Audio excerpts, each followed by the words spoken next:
El mausoleo de Santa Constanza se construyó a principios del segundo cuarto del siglo IV. Fue dedicado por el emperador Constantino a su hija y estaba situado a las afueras de Roma, en la Vía Nomentana, lugar donde se ubicaban un buen número de mausoleos tanto cristianos como paganos. Es de planta circular y gracias a un vestíbulo que consta de 2 nichos laterales se permite acceder al deambulatorio, cubierto con bóveda de cañón que da paso a la rotonda circular, rematada con una cúpula que descansa sobre un tambor circular al que se abren ventanas que permiten el paso de la luz al interior. El deambulatorio se decora con mosaicos de temática vegetal, aves entre ramas, escenas de vendimia y medallones con amorcillos.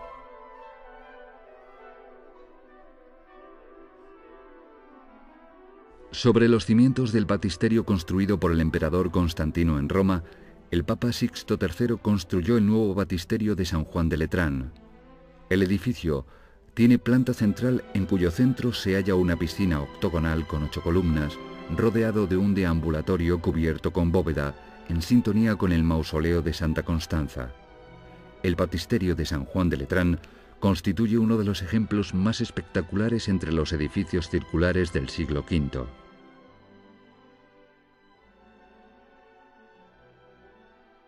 En la ciudad francesa de Poitiers se conservan 2 de los edificios fundamentales de la arquitectura merovingia.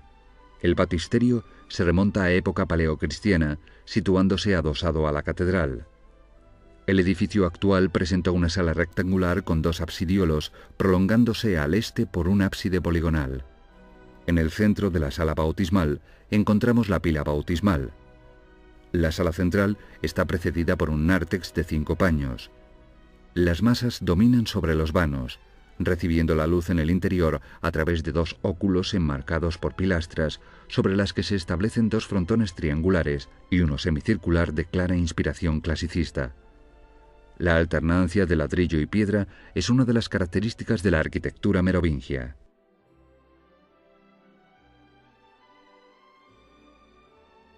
La iglesia visigótica de San Pedro de la Nave se encontraba a orillas del río Esla, al noroeste de Zamora, en una pequeña llanura que hacía posible el paso del río para una de las rutas medievales hacia Santiago.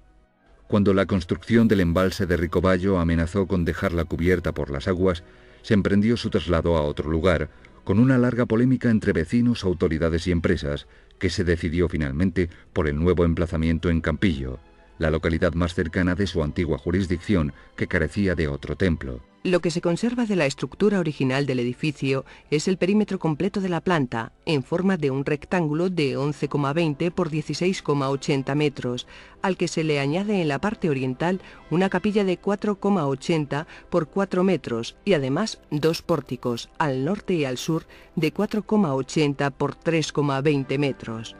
En el interior del rectángulo hay una nave transversal, de un pórtico a otro, que divide al edificio en 2 zonas desiguales. La oriental está formada por una nave central y 2 cámaras a los lados, mientras que en la occidental hay 3 naves, separadas por arcos muy recompuestos, más ancha la central que las laterales.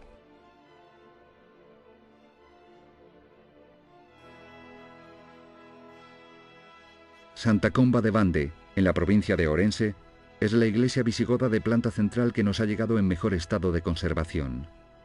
Muchos la sitúan en el último cuarto del siglo VII, aunque también se especula que la iglesia pudiera haber sido construida en cualquier momento posterior a la incorporación del reino suevo de Galicia a la monarquía toledana a finales del siglo VI. El esquema de composición de Santa Comba de Bande es muy sencillo. En el centro se dispone una bóveda de arista sobre un cimborrio sostenido en 4 arcos de herradura. De ese cuerpo central parten los 4 tramos de naves en las que la oriental se abre a la capilla mayor. La cabecera de la capilla es cuadrada, de 4 metros de ancho. En la parte de los pies hay una puerta bastante ancha, cuya traza es moderna, aunque debe ser ampliación de la primitiva.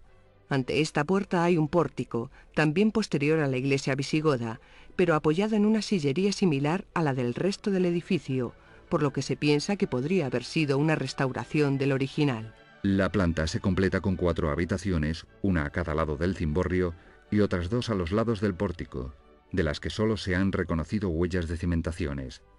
La habitación del ángulo noroeste, que se mantiene en pie, es considerada también una restauración medieval.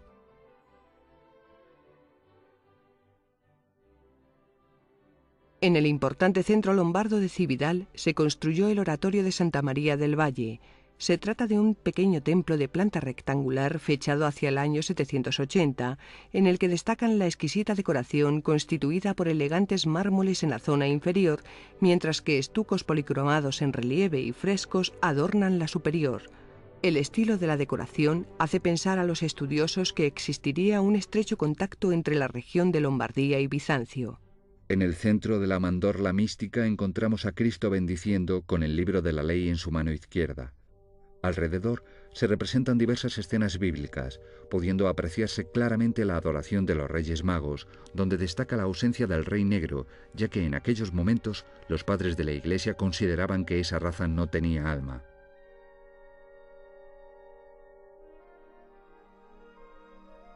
La única dependencia monasterial carolingia que ha llegado hasta nosotros es la conocida Puerta Monumental de Lourdes.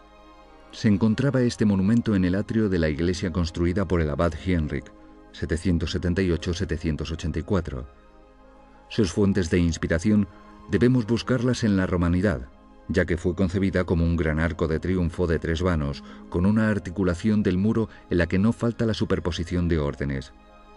Aunque se puede interpretar en función de una posible vía sacra, y por lo tanto como auténtico arco de triunfo, parece que su verdadera función era la de puerta monumental de monasterio, en la que el abad tenía una dependencia para recibir a sus huéspedes.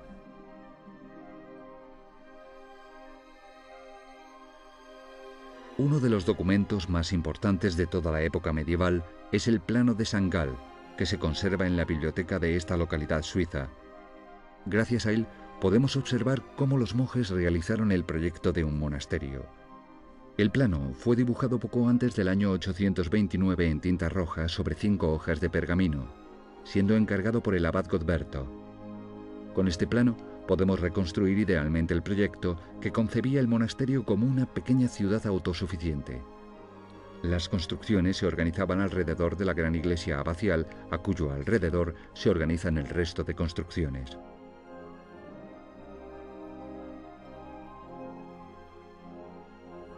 Una de las joyas del arte ramirense es el pabellón real del Naranco, convertido después en iglesia de Santa María. Su forma general es la de un prisma rectangular alargado con cubierta inclinada a 2 vertientes. En el exterior sobresalen a cada lado 2 series de 4 esbeltos contrafuertes verticales con estrías y acanaladuras. En los lados largos se adosan una escalera doble exterior y un pórtico con un mirador. El interior está dividido en 2 alturas, cuya separación no se marca en los muros externos. El piso inferior tiene una cámara mayor en el centro, abovedada con arcos fajones y con 2 puertas, pero sin ventanas. A los lados de esta sala hay otras 2 menores, con cubiertas de madera, de las que una se empleó posiblemente como baño. En el piso superior se repite la misma distribución en 3 ambientes, una gran sala central y 2 amplios miradores, uno de ellos transformado en capilla mayor de la iglesia de Santa María, según la inscripción de la mesa del altar que en él se conserva y que fue instalada allí tras la muerte de Ramiro I.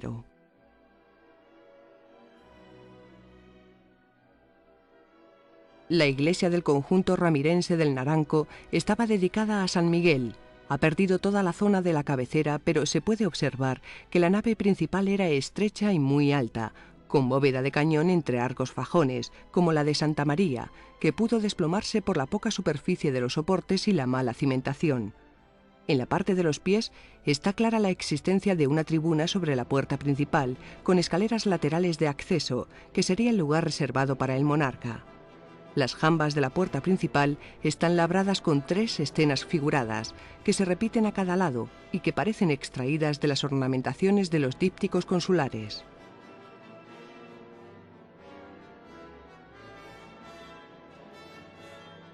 La tercera obra de los artistas ramirenses del Naranco es la ermita de Santa Cristina en Pola de Lena.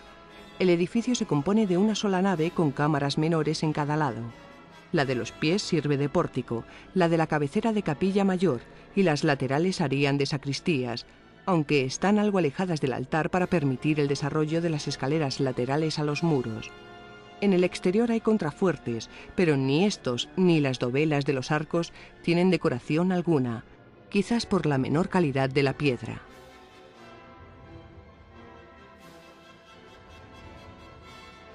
La iglesia de la abadía de Corbeil, Westfalia, fue mandada construir por Wala, antiguo abad de Corbie, entre el año 822 y el 844. Antes del 873 se iniciaron las obras del cuerpo torreado occidental. Una fachada torreada abre en su centro la puerta que comunica con el vestíbulo en la planta baja, llamada cripta. Sobre esta un piso, conocido por quadrum, sirve de tribuna a la iglesia, pero a su vez es una iglesia en sí misma que tiene en su centro un altar y un piso de palcos en su entorno. Tardíamente se coronará con un cuerpo de campanas.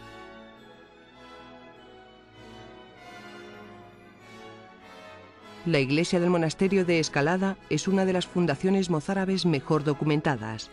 El edificio tiene bastante amplitud y originalidad, aunque de mala y torpe construcción, en palabras de Gómez Moreno, por la irregularidad del aparejo y la pobreza de los materiales, que contrasta con la calidad de las piezas decorativas. Lo más destacable es el pórtico de 12 arcos que hay a lo largo del flanco meridional, también sobre fustes de altura desigual, que se regularizan por las diferencias de basas y capiteles. Este pórtico se considera obra posterior en unos 20 años al resto de la iglesia.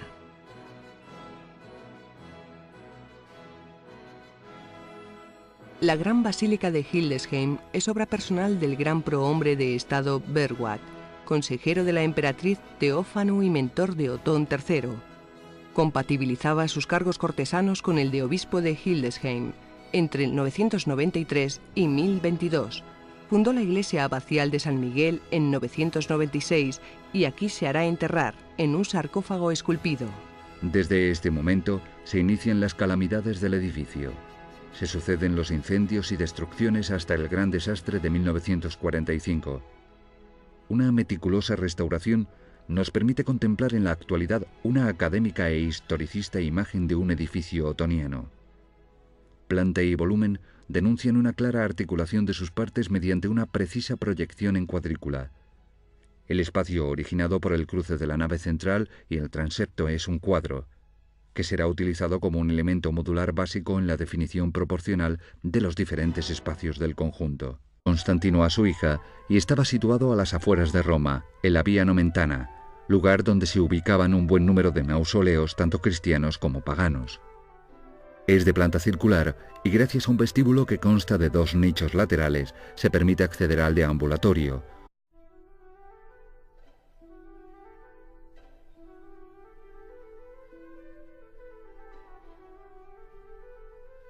El mausoleo de Santa Constanza se construyó a principios del segundo cuarto del siglo IV. Fue dedicado por el emperador de vendimia y medallones con amorcillos.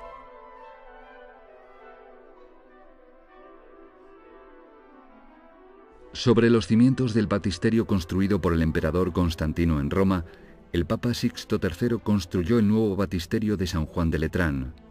El edificio tiene planta central en cuyo centro se halla una piscina octogonal con 8 columnas, rodeado de un deambulatorio cubierto con bóveda, en sintonía con el mausoleo de Santa Constanza.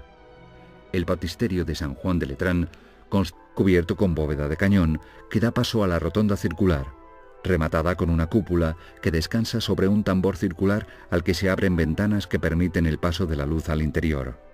El deambulatorio se decora con mosaicos de temática vegetal, aves entre ramas, escenas